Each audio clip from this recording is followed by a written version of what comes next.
here's my question. So you think there are two genders. Okay.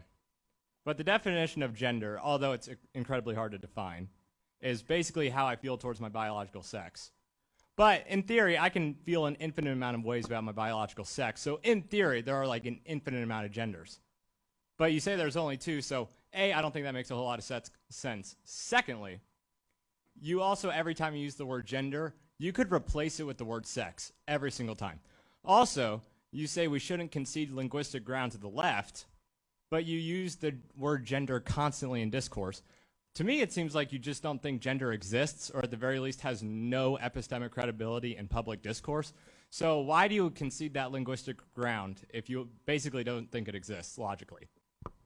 Okay, yeah, I think gender and sex are interchangeable words. They're exactly the same thing. So, I mean, do you agree with that, or?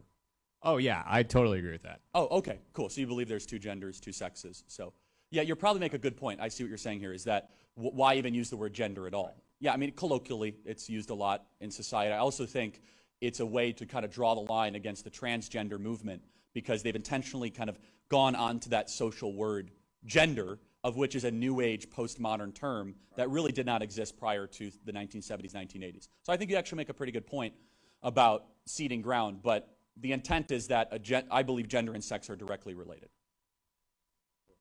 Thank you. Appreciate it.